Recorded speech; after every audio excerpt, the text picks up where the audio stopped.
솔로몬이 구하는 그 기도를 하나님이 들으시고는 뭐라고 말씀하시냐면 내 마음에 들었다. 솔로몬이 구한 말을 마음에 들어 하셨다 그랬어요. 하나님이 기도하라고 하셨고 거기에 대하여 기도했더니 하나님 마음에 쏙 드는 기도를 했다는 거죠. 자, 솔로몬이 뭐라고 기도했길래 하나님의 마음에 쏙 들었을까? 살펴보죠. 첫 번째, 한번 따라 하실까요? 듣는 마음을 주소서. 듣는 마음을 달라. 듣는 마음.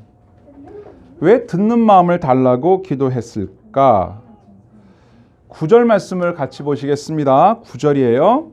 누가 주의 이 많은 백성을 재판할 수 있사오리까? 듣는 마음을 종에게 주사 주의 백성을 재판하여 선악을 분별하게 하옵소서. 아멘. 그러니까 솔로몬은 왕이지만 겸손한 사람이었어요. 본래 왕이라 하면 자기보다 더 높은 사람이 없잖아요. 그러니까 왕이 결정하면 되는 거예요. 누가 옆에서 뜯어 말려도 왕이 말하는데 무슨 왕이 결정하겠다는데 판결을 내릴 때에도 왕이 그렇다 하면 그런 겁니다. 보통 왕들은 그랬거든요. 옳으냐 그르냐를 판결함에 있어서 이것이 옳으냐 그르냐보다 왕의 마음에 드는 일이냐 마음에 들지 않는 일이냐가 사실상 선악을 결정했거든요. 이 사람이 옳아도 왕의 마음에 안 들면 나쁜 놈이 되는 거고 저 사람이 옳지 않아도 왕의 마음에 쏙 들면 좋은 사람이 되는 거 아니겠어요? 왕인데. 근데 솔로몬은 그런 왕이 아니었다는 거예요. 솔로몬이 재판을 해야 되는데 가만히 생각해 봤더니 자신이 선악을 분별한다는 것이 너무나 부담스러운 일이라는 걸 알았어요. 다른 왕들처럼 그냥 왕이니까 그냥 결정하면 되잖아요. 눈치 안 보고. 근데 솔로몬은 눈치가 보인 거예요. 누구 눈치가? 하나님 눈치가 보이는 거예요. 아버지 다윗이 그렇게 하는 걸 아주 어릴 때부터 봤거든요. 그러니까 왕은 왕인데 마음대로 못하는 왕이구나. 하나님 눈치를 봐야 되는 왕인데 더군다나 나는 일찍 왕이 돼서 백성들을 재판해 주려면 법을 많이 알아야 되는데 법도 아직 말 모르겠고 법을 안다고 해도 이걸 잘 적용을 해야 되는데 이게 내가 지혜가 부족하단 말이지. 늘 그게 고민이었던 거예요. 고민을 많이 하면 꿈을 꾸죠. 네. 그래서 하나님이 뭘 줄고 하고 물어보시니까 솔로몬은 두 번 생각도 안 하고 듣는 마음을 주십시오. 듣는 마음이라는 게 무슨 말이에요? 하나님께 이 재판 어떻게 하면 좋아요? 하고 여쭤보면 하나님이 이렇게 하거라 말씀하시지 않겠어요? 그럼 그걸 잘 들어야 올바른 판결을 내릴 수 있으니까 솔로몬에게 잘 판결할 수 있도록 지혜를 주세요. 이렇게 말한 게 아니고 하나님께 여쭤보면 하나님이 대답해 주실 때 잘 들을 수 있도록 잘못 들으면 또 엉뚱한 소리 하니까 잘 들을 수 있는 듣는 마음을 주세요. 이렇게 기도했다는 거죠. 여러분이 하나님의 입장이라고 한번 생각해 보세요. 마음에 들어요? 안 들어요? 마음에 들지요. 쏙 들죠. 하나님께서 솔로몬의 기도를 들으시고 이건 제 상상인데 아마 아담과 하와를 떠올리셨을 것 같아요. 아담과 하와의 그 태도와 솔로몬의 태도가 어쩜 이렇게 대비가 될까? 여러분 한번 상상해 보십시오. 하나님께서 아담과 하와에게 선악을 분별하는 일은 내 몫이고 너희 몫이 아니니까 선악을 알게 하는 나무의 열매는 절대 따먹으면 안 된다. 너희들 그 따먹으면 죽는다. 이렇게 엄히 금하셨잖아요. 선악을 분별하는 일은 사람의 지혜로 할 수 있는 일이 아니니까 정 분별하려면 어떻게 하라는 거예요? 하나님께 물어보라는 거거든요. 그런 뜻에서 선악을 알게 하는 나무 열매를 가운데 딱 심어놓고 절대 너희가 따먹으면 안 된다. 나한테 물어봐라. 선악은 내가 정한다. 이렇게 말씀하신 건데 아담과 하와는 어떻게 했어요? 그걸 낼름 따먹었단 말이에요. 내가 따먹고 하나님께 안 물어보고 내가 결정하겠다는 거거든요. 솔로몬과 얼마나 많이 달라요? 솔로몬은 자기가 다 결정할 수 있는 왕인데도 마음대로 안 하겠다는 거예요. 하나님께 여쭤보겠다는 거예요. 하나님은 처음부터 아담과 하와에게 바라셨던 태도였던 거예요. 솔로몬이 여러분 얼마나 예뻤겠어요. 한번 상상해 보세요. 그렇지 않아도 솔로몬의 별명이 여디디아인데 하나님의 사랑을 입은 자라는 뜻이에요. 여러분, 그런데 이 기도를 솔로몬이 깨어있을 때 자기의 의식 속에서 한 기도가 아니고 꿈에 했다는 게 중요해요. 꿈에선 자기가 원한다고 말해지는 게 아니잖아요. 여러분, 꿈꾸고 나면 나 이렇게 말했어야 되는데 꿈은 내 맘대로 되는 게 아니죠. 근데 여러분, 굳이 우리가 심리학 이야기를 하지 않아도 꿈은 어떻게 꾸어지는 겁니까? 평소에 내가 늘 생각했던 것이 꿈에 나오는 거예요. 그렇다면 솔로몬은 평상시에 어땠다는 겁니까? 그의 평상시의 행동과 삶을 오늘 본문 앞에 2절부터 이렇게 쓰고 있어요. 한번 여러분 보시겠어요? 2절부터 한번 쭉 보시면 5절까지 보시면 그때까지 여호와의 이름을 위하여 성전을 아직 건축하지 아니하였으므로 백성들이 산당에서 제사하며 솔로몬이 여호와를 사랑하고 그의 아버지 다윗의 법도를 행하였으나 산당에서 제사하며 분향하더라. 이에 왕이 제사하러 기브온으로 가니 거기는 산당이 큼이라. 솔로몬이 그 제단에 1000번제를 드렸더니 기브온에서 밤에 여호와께서 솔로몬의 꿈에 나타나시리라. 하나님이 이르시되 내가 내게 무엇을 줄꼬 너는 구하라. 아멘. 이제 아시겠죠? 평상시에 솔로몬이 어땠다고요? 하나님을 사랑했다. 아버지 다윗처럼 주님의 법도를 지켰다. 그리고 하나님께 제사를 드렸다. 그랬는데 그 제사를 얼마나 잘 드렸는지 1000번제를 드렸다. 성서학자들은 이 1000번제라는 이 말을 문자 그대로 1000마리의 양을 잡아 드렸느냐 아니면 1000번 예배를 드렸느냐 이렇게 말이 많지만 오늘날 성서학자들은 어떻게 해석하냐면 이것은 상징적인 의미다. 실제로 1000마리를 드리기도 어렵고 1000일 동안 드린다는 건 더더욱 어렵기 때문에 이것은 보통 우리가 말할 때 엄청나게 정성을 다하여 엄청난 규모로 최선을 다하여 하나님께 번제를 드린 것을 1000번제라 이렇게 해석을 합니다. 그러니까 솔로몬의 평소의 행동이 어땠다? 하나님을 사랑했고 아버지처럼 다윗 아버지처럼 주의 법도를 지켰고 하나님께 예배를 정성 들여 잘 드렸다. 이게 평소예요. 그리고 그의 마음속에는 늘 무슨 고민이 있었다? 하나님께서 우리 아버지를 통하여 나를 왕으로 삼으셨는데 백성을 재판하려면 우리 아버지처럼 잘해야 되는데 나는 이 일을 어떻게 하면 잘할 수 있을까? 어떻게 하면 잘할 수 있을까? 여러분 혹시 성가대 우리 성도님들 중에 그런 꿈 꾸신 적 없어요? 꿈에 막 성가대 연습하는 거예요. 예? 꿈에 막 틀려. 그래가지고 막 창피하고 막 그런 꿈 꿔본 적 없어요? 저는 학생 시절에 많이 틀려가지고 많이 꿈 꿨어요. 저는 어저께 결혼식 가기 전날에도 꿈을 다 꿉니다. 예? 우리 아이들이 특성을 참 이쁘게 잘 해야 될 텐데 거기서 실수하면 안 될 텐데 꿈을 다 꿨어요. 생각하면 꿈으로 나오게 돼 있거든요. 근데 꿈에서 우리 아이들이 너무 잘했어요. 현실에도 잘할 거라고 저는 믿고 있었어요. 그럼에도 불구하고 마음에 여전히 불안함은 있었어요. 사람의 마음에 품은 게 꿈으로 나와요. 그러니까 솔로몬의 평상시에 하나님 사랑하고 그리고 꿈꿔왔던 평상시에 좋은 왕이 되고자 했던 그 꿈이 그 비전이 꿈으로 나온 거죠. 아까도 우리가 부른 찬양 중에 하나님의 꿈이 나의 비전이 되고 예수님의 성품이 나의 인격이 되고 이렇게 노래하잖아요. 원하고 바라고 기도합니다. 그럼 그게 꿈으로 나오는 거예요. 그럼 꿈에서 내 의식으로 기도한 게 아닌데 무의식 가운데 내 꿈에서 그렇게 기도를 했다는 게 얼마나 기특하고 대단합니까? 하나님이 마음에 너무 기쁘신 거예요. 여러분, 우리 옛날 불렀던 찬송 중에도 이런 찬송이 있죠. 꿈에도 소원이 늘 찬송하면서 주께 더 나아가기 원합니다.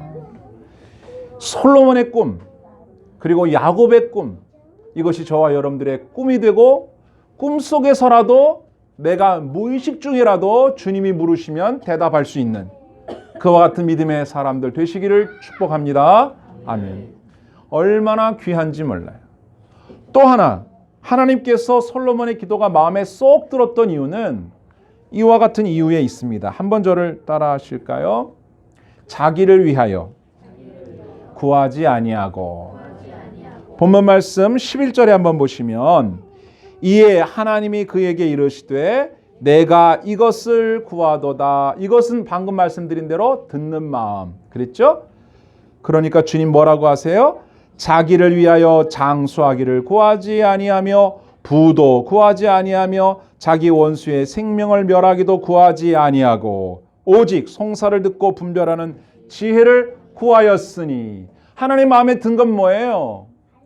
야, 정말 네가 꿈에 나타나서 내가 너한테 뭘 줄고 했을 때 구할 만한 예상 문제가 있는데 예상 답안이 있잖아요. 장수하게 해주세요. 왕권이 길게 해주세요. 우리 원수 대적들 다 무찔러 주세요.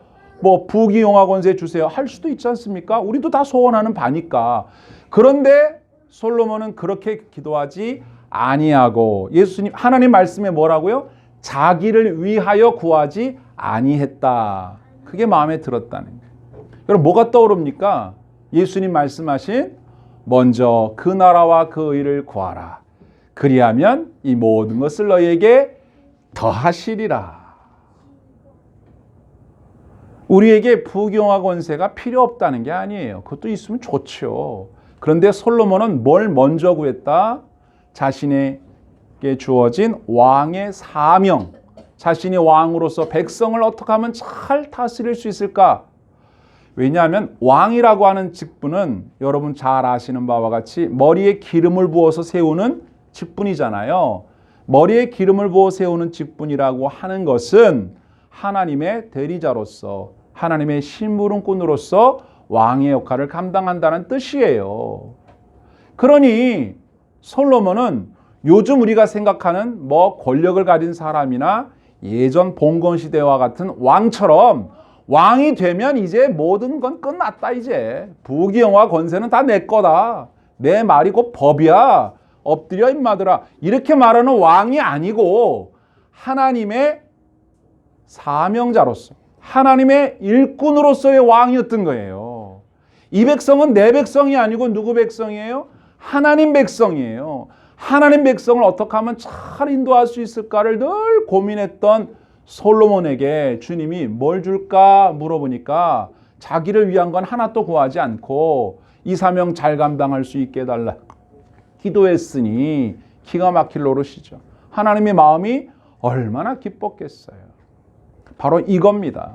하나님 마음에 든 그 기도, 먼저 그 나라와 그 의를 구했더니 우리가 이미 결론은 다 알잖아요. 이 모든 것에 더하여 곱하여 주신 은혜를 우리가 알잖아요. 솔로몬의 기도와 같이 저와 여러분도 주님께서 물으시면 꿈에라도 주님이 기뻐하실 만한 기도를 드리는 주님이 주신 사명을 위하여 기도하는 저와 여러분 될 수 있기를 축복합니다. 아멘. 우리가 하나님의 말씀을 따라서 먼저 그 나라와 그를 구하면 이 모든 것을 더하여 주시겠다고 하신 말씀이 바로 솔로몬에게 실제적으로 일어난 예를 보게 되는데요. 오늘 본문에 보면 하나님께서 솔로몬에게 응답하신 것을 두 가지로 나누어 말할 수 있는데 첫 번째는 어떻게 응답하셨나? 지혜롭고 총명한 마음을 주셨을 뿐만 아니라 구하지 아니한 것도 덤으로 주었다고 말씀이 나와 있어요. 솔로몬의 기도에 대한 응답 12절입니다. 내가 내 말대로 하여 내게 지혜롭고 총명한 마음을 주노니 내 앞에도 너와 같은 자가 없었거니와 내 뒤에도 너와 같은 자가 일어남이 없으리라. 내가 또 내게 구하지 아니한 부귀와 영광도 내게 주노니 내 평생에 왕들 중에 너와 같은 자가 없을 것이라. 아멘. 이 말은 무슨 말이에요? 이제까지 있었던 왕보다 훌륭하게, 앞으로 있을 왕들보다 훌륭한 축복을 너에게 주겠다. 구하지도 않았는데 주시겠답니다. 얼마나 감사합니까? 하나님의 마음에 든 이 기도가 하나님을 감동시킨 거예요. 여러분, 그런데 여기서 끝나지 않고 하나가 더 있습니다. 자, 14절을 보겠습니다. 내가 만일 내 아버지 다윗이 행함같이 내 길로 행하며 내 법도와 명령을 지키면 내가 또 내 날을 길게 하리라. 아멘. 장수의 복도 주셨는데 여기에는 조건이 달렸습니다. 이름하여 조건부 축복이에요. 내가 만일이 붙었어요. 내가 만일이라고 말씀하셨다는 것은 네가 이렇게 할 수도 있고 이렇게 할 수도 있는 가능성이 열려 있는데 네가 이쪽을 선택한다면 복을 주겠고 그렇지 않고 이쪽을 선택한다면 안 주겠다는 말씀인 거죠. 조건부예요. 그런데 그 조건이 뭐예요? 다시 성경을 보세요. 내가 만일 내 아버지 다윗이 행함같이 내 길, 주님의 길로 행하며 내 법, 주님의 법도와 명령을 지킨다면 왠지 불안해지지 않습니까? 우리는 성경을 읽어서 벌써 다 알고 있어요. 불안합니다. 이렇게 큰 은혜와 복을 주셨는데 이것을 계속 유지하고 지켜나간다고 하는 것이 쉽다 어렵다? 어렵다. 그리고 그건 누구 책임이다? 솔로몬 책임이다. 게다가 우리가 1절을 보시면 1절 한번 보세요. 1절에 뭐라고 돼 있냐? 시작. 솔로몬이 애굽의 왕과 바로와 더불어 혼인관계를 맺어 그의 딸을 맞이하고 다윗성에 데려다가 두고. 솔로몬이 결혼을 했는데 누구랑 했다? 애굽 왕의 애굽 바로의 딸. 정략 결혼이죠. 당시에는 흔히 있는 일이에요. 누가 봐도 문제는 안 돼요. 국가 간의 평화를 위해서 결혼을 하니까. 문제는 애굽이라고 하는 나라가 문제죠. 이방 나라고 거기에는 무수히 많은 우상이 있고 이방 신들이 있어요. 거기에서 자란 왕의 딸이에요. 그 딸과 솔로몬이 결혼을 했으니 훗날 이 여인들 때문에, 이 외에도 더 많은 부인이 또 생기지만 여인들 때문에 과연 하나님 말씀을 지키며 아버지 다윗의 길로 갈 수 있을지 불안해지는 거죠. 왜 주님께서 이 축복을 조건부로 달아 놓으셨겠습니까? 또 떠오르지 않습니까? 창세기 2장에 보면 하나님께서 아담과 하와에게 동산 중앙에 나무를 두고 따먹지 말라 말씀하시면서 조건이 있었죠. 따먹으면 어떻게 된다? 정령 죽으리라. 근데 어떻게 했어요? 따먹었단 말이에요. 솔로몬은 어떻게 했을까요? 이 명령 지켰을까요? 안타까운 겁니다. 여러분, 여기에 주님의 말씀이 들어있는 거예요. 저와 여러분들이 하나님께 마음에 드는 그런 놀라운 기도를 드릴 수도 있고요. 하나님의 은혜 받을 수 있어요. 근데 그 은혜를 유지하고 보수하고 지켜나가는 일은 끊임없이 하나님 앞에 기도하며 주의 말씀 앞에 있을 때 가능한 거예요. 안 그러면 미끄러진다고요. 솔로몬 같은 사람도 미끄러진다는 걸 우리에게 가르쳐 주시는 거예요. 여러분 생각해 보세요. 우리들이 이 땅에서 하나님께 축복받고 부귀영화 권세를 받아 누리길 원하지만 하나님 입장에서 볼 때 이걸 왜 줄까요? 우리한테. 하나님이 우리에게 주시는 목적이 있어요. 근데 우리는 받으면 끝이야. 받으면 끝이야. 오히려 변해. 하나님이 우리에게 축복을 주실 때에는 목적이 있어요. 더 원론적으로 들어가서 우리가 이 땅에 태어나서 생명을 유지하며 사는 데에는 목적이 있다고요. 우리가 태어났잖아요. 이 세상에. 왜 태어났을까요? 뭐 어떤 찬송에서는 사랑받기 위해 태어났다. 예, 맞습니다. 사랑받기 위해 태어난 거 틀리지 않아요. 그러나 거기서 멈추면 안 돼요. 섬김받고 귀하게 여김받고 그렇게 사는 거 좋죠. 거기서 멈추면 안 돼요. 우리가 가지고 있는 지식도 명예도 권력도 돈도 우리 자신이 사랑받고 존중받기 위하여서만 쓰여지면 거기서 멈추면 안 된다 이 말이에요. 그걸 주신 하나님은 그러려고 주신 게 아니에요. 여러분 두 군데만 찾으면 이사야 43장 21절 여러분 주보에 있는데요. 이 말씀이 얼마나 센 말씀인지 아십니까? 이사야 43장 21절 시작. 이 백성은 내가 나를 위하여 지었나니 나의 찬송을 부르게 하려 함이니라. 아멘. 왜 지었다고요? 나를 위해서. 여러분이 태어난 건 여러분을 위해서 태어난 게 아니고요. 여러분 부모님을 위해서 태어난 것도 아니에요. 여러분 왜 태어났어요? 하나님 위하여 태어난 거예요. 내 인생은 나의 것? 그렇지 않아요. 내 인생은 하나님의 것입니다. 또 그 다음 절 이사야 48장 11절 내가 나를 위하여 일을 이룰 것이니라. 어찌 내 이름을 욕되게 하리요 내 영광을 다른 자에게 주지 아니하리라. 아멘. 하나님의 영광을 절대 다른 자에게 뺏기지 않겠다고 하세요. 근데 누가 사람이든 누구든 하나님의 영광을 빼앗으려고 하면 어떻게 하실 것 같아요? 하나님이 가만히 계실까요? 절대 가만히 안 계신단 말이에요. 우리 스스로가 영광을 스스로에게 돌릴 수도 있어요. 하나님께 돌려야 할 영광과 하나님께 돌려야 할 것을 내가 스스로 취할 때가 있다고요. 그게 뭔지 아십니까? 내가 이 땅에 태어난 것은 나 자신의 행복을 위하여 태어난 거라고 믿고 사는 것이 자신의 영광을 돌리는 거예요.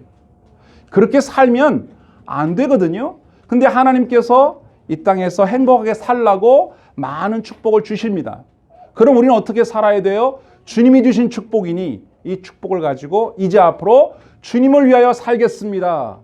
주님의 명령을 순종하며 살겠습니다. 이렇게 하면 하나님께서 더 뭐 필요한 거 없니? 그러면서 계속 은혜를 주실 텐데 주신 것을 자기를 위해서 쓰라고 준 줄 알고 자기만을 위하여 쓰게 되면 어떤 일이 생겨요? 이거 봐라. 내가 그러라고 준 거 아닌데 바로 오늘 말씀에 내가 내 아버지 다윗의 법도를 행하고 내 길로 간다면 장수하리라.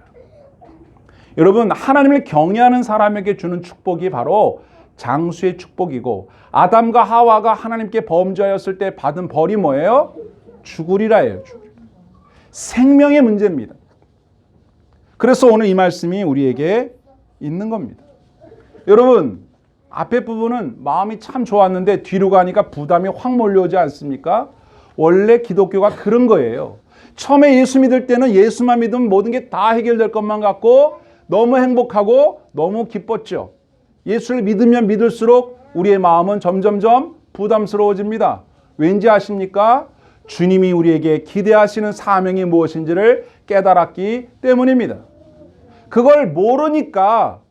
그걸 모르니까 하나님의 사명을 모르니까 나를 위하여 무엇을 준비했는지 나를 통하여 뭘 기대하신지를 모르니까 그 사명을 망각하고 사니까 우리의 삶에 참된 인생의 의미를 모르는 겁니다. 그거를 알기를 주님은 바라세요. 여러분들은 알죠? 솔로몬이 어떤 왕이 되기를 하나님 바라시는지 다 알고 계시죠? 성경 읽어서. 근데 솔로몬이 그렇게 살았던가요? 그렇게 못 살았잖아요.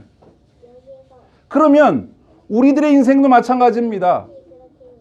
여러분도 여러분들의 자신의 인생을 돌아보시고 여러분 가족이나 이웃 사람들의 인생을 돌아보세요. 어떤 것이 성공인가요? 어떤 게 승리한 건가요? 여러분들은 성공적인 인생을 살고 계십니까? 승리하셨나요? 무엇이 성공일까요? 나중에 하나님 앞에 가서 여러분들이 뭐 하며 살다 왔는지 직접 보고할 겁니다. 저 이렇게 살다 왔습니다, 주님. 저 잘했죠? 이 말 할 수 있어야 됩니다. 그 기준은 세상계의 기준이 아니에요, 이미. 세상 사람들이 생각하는 그런 기준 아닙니다. 하나님이 보시는 기준이거든요. 우리는 늘 그 생각을 하면서 살아야 돼요. 꿈에라도 내 소원이 주께 더 나가길 원합니다. 그 꿈으로 꿈을 꾸며 살아야 되는 건데 우리는 그런 꿈이 꾸어지지가 않아요. 여러분들도 하나님이 꿈에 나타나셔서 내가 너한테 뭐 줄까? 그러면 얼마나 좋겠습니까? 로또 번호 좀 가르쳐 주세요. 요번에 계약을 할까요 말까요? 뭐 이런 주식은 어떤 걸 사면 좋을까요? 그런 거 물어보고 싶죠. 그럼 주님께서 내가 그거 대답해 주면, 내가 그거 알려주면 너 어떻게 할 거니 앞으로? 글쎄 그건 생각 안 해봤는데요. 이러면 다 꽝이다 이 말이에요. 여러분들이 이 땅에 사는 동안에 행복하게 사는 걸 누구보다도 원하시는 분이 하나님이세요. 그런데 문제는 진짜 행복이 뭔지에 대해서 잘 모르는 것 같아 하나님이 안타까우신 거예요. 우리를 창조하신 목적대로 사는 것이, 하나님을 위하여 사는 것이 진짜 행복이에요. 여러분 마음속에 일종의 이런 두려움이 있어야 돼요. 이름하여 아굴의 두려움. 성경이 보니까 나오죠. 잘 아시는 말씀인데 잠언 30장 8절 중반절부터 보시면 나를 가난하게도 마옵시고 부하게도 마옵시고 오직 필요한 양식으로 나를 먹이시옵소서. 혹 내가 배불러서 하나님을 모른다 여호와가 누구냐 할까 하오며 혹 내가 가난하여 도둑질하고 내 하나님의 이름을 욕되게 할까 두려워함이니이다. 아멘. 하나님 나한테 너무 부자 만들어주면 나 곤란합니다. 나 너무 부자 되면 하나님 욕먹일 것 같아. 겁납니다. 그렇다고 하나님 나 너무 가난해도 하나님 욕먹일 것 같아. 그러니까 알맞게 주세요. 이게 소심해지는 거예요. 사람이 두려워지는 거예요. 그냥 어린애같이 철없이 그저 달라고만 하고 다 주시면 다 좋을 것 같다고만 생각할 게 아니라 받은 게 많으면 그만큼 더 큰 부담이 있는 거예요. 많이 배운 사람은 그만큼 더 많은 책임이 있는 겁니다. 여러분 많이 배운 걸 자랑할 일이 아니라 그건 자랑스러운 일은 맞아요. 많이 배웠으면 그만큼 더 많은 일을 해야 돼요. 누구를 위하여? 주님을 위하여. 자기를 위한 게 아니에요. 자기를 위한 것도 되지만 자기만을 위한 게 아니에요. 가문을 빛내는 것 좋은 일입니다. 그것만이 아니에요. 많이 공부했어. 제가 또 얘기합니다. 제가 아는 분이 서울대학을 나왔어요. 맨날 자랑해. 아들을 둘 다 서울대학이야. 얼마나 훌륭해. 아들 딸랑 둘인데 둘 다 서울대학이고 제가 그 아이들을 다 이 중고등부 때 지도를 했는데 학원에서 맨날 장학금 주고 학교에서 장학금 주고 다른 학원 가지 말아라. 맨날 그래요. 그냥 돈 받으면서 학원 다녔어요. 공부를 얼마나 잘하는지 둘 다 서울대 다 나왔어요. 근데 제가 그 부모님에게 물어봤어요. 아들 서울대 나와서 너무 행복하시죠? 우리 아이들을 향한 어머님의 비전은 뭔가요? 우리 아이들이 어떤 아이들로 자라났으면 좋겠다고 생각하시나요? 우리 아이들 학생 때, 시험 보고 막 그럴 때.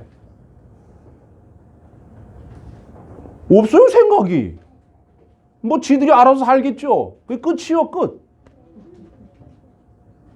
그래서 제가 묻는 겁니다. 서울대 나와서 뭐 했냐, 이게 뭐 했냐. 없어, 한 게. 할 수 있는 게 얼마나 많습니까, 여러분? 제가 볼 때는 엄청 똑똑한 겁니다. 공부를 오지게 잘하는 거예요. 그렇게 서울대 가려면 보통 잘해갖고는 될 수 있는 게 아니에요. 완전 진짜 뛰어난 사람이에요. 그 머리 가지고 주님을 위해서 할 수 있는 일이 얼마나 많습니까, 여러분? 그렇잖아요? 이야, 진짜 부러워. 진짜 부럽다 못해, 진짜. 이야, 정말 말로 다 못하죠. 여러분 맨날 남의 이런 잘된 모습 보면서 부러워만 하고 있을 게 아니라 그럼 여러분 자신을 한번 돌이켜 보십시오. 여러분도 뭐 자랑스러운 거 한두 가지는 있을 거 아니겠어요? 그죠? 있을 거예요. 뭐 외모도 되고, 그죠? 예, 뭐 있겠죠? 그게 여러분들에게 왜 주어졌다고 생각하세요? 여러분이 그걸 가지고 주님을 위해서 뭐 했는지 뭐 저한테 얘기할 필요는 없는데 여러분 거울 보면서 한번 얘기해 보세요. 야, 너 그 이쁜 이모 가지고 외모 가지고 주님을 위해서 뭐 했니? 한 게 없어. 네가 가지고 있는 그 지식과 재능과 건강과 네가 가지고 있는 그 재산 가지고 주님을 위해서 뭐 했니? 다른 사람에게 말할 필요 없어요. 거울 보고 여러분이 여러분한테 얘기해 보시면 돼. 이거 필요한 얘기입니다. 여러분 다른 사람과 비교해서 더 잘하고 덜 잘하고 이런 거 중요하지 않아요. 하나님이 여러분에게 맡긴 달란트가 있어요. 어떤 사람은 5, 어떤 사람은 2, 어떤 사람은 1, 심지어는 절반도 있을 거예요. 4분의 1도 있을 거예요. 각자에게 맡겨진 사명과 달란트가 있어요. 매일 나보다 나은 사람 비교하면서 속상해하고 열등감 느끼라고 그러는 게 아닙니다. 더 많이 받은 사람은 더 많은 일을 해야 되고요. 적게 받은 사람은 적게만 하면 됩니다. 상대적인 거니까. 적게 받았다고 많이 받은 사람 부러워하고 있을 시간에 내가 할 수 있는 일을 찾아야 됩니다. 그걸 위하여 여러분 앞으로 살아가셔야 돼요. 하나님 앞에 가면 칭찬이 다를까요? 아니, 그렇습니다. 성경에 보니까 5달란트 받은 사람이랑 2달란트 받은 사람이랑 칭찬하는 말씀이 한 글자도 안 틀리고 똑같습니다. 원문도. 오늘 저와 여러분들에게 주님 뭘 말씀하실까요? 우리의 남은 인생 어떻게 살 건지 물어보고 계십니다. 혹시 몸이 편찮으신 분들, 건강이 안 좋으신 분들은 그 상황에서도 주님을 위하여 할 일이 있어요. 키가 크신 분은 키 큰 대로, 키가 작으신 분은 작은 대로. 내가 공부를 많이 해서 학식이 뛰어난 분은 그대로. 나는 공부는 별로 안 했고 다른 걸 잘하는 게 있으면 뭔가 있습니다. 그것으로 나 남은 때를 위하여 주님을 위해서 살아야지 돼. 그러려고 난 태어난 거야. 이렇게 살아가기를 바라고 계십니다. 주님의 뜻을 따르시겠습니까? 이제 이후로 주님, 나 주님을 위해서 살랍니다. 아직 잘 모르겠으면 이제부터 찾으십시오.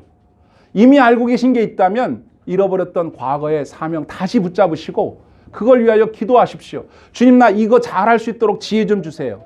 나 앞으로 이거 더 잘할 수 있도록 능력 좀 주세요. 아이고 하나님, 나 이거 하려면 돈이 좀 필요해. 돈 좀 주셔봐. 건강 좀 주셔봐. 하나님께 매달릴 수 있는 기도 제목이 되는 것입니다. 하나님께서 저와 여러분들을 통해서 주님의 뜻을 이루어 가시고 훗날 주님의 심판대 앞에 딱 섰을 때 주님, 저 나름대로 열심히 했는데 잘했죠? 그럼 오냐 잘했다. 착하고 충성된 종아. 이렇게 칭찬받는 저와 여러분 다 될 수 있기를 주의 이름으로 축복합니다. 또 우리 자녀들도 그렇게 기르실 수 있기를 축복합니다. 이 아이들을 자기만을 위해서 사는 아이들로 길러내서는 안 돼. 그건 부모 책임이에요. 너는 특별한 계획이 있어서 하나님이 너를 이 땅에 태어나게 하셨단다. 그렇게 가르쳐야 돼. 그래서 우리 모두가 하나님 앞에 갔을 때 칭찬받는 은혜의 삶을 살게 되기를 주의 이름으로 축원합니다. 아멘.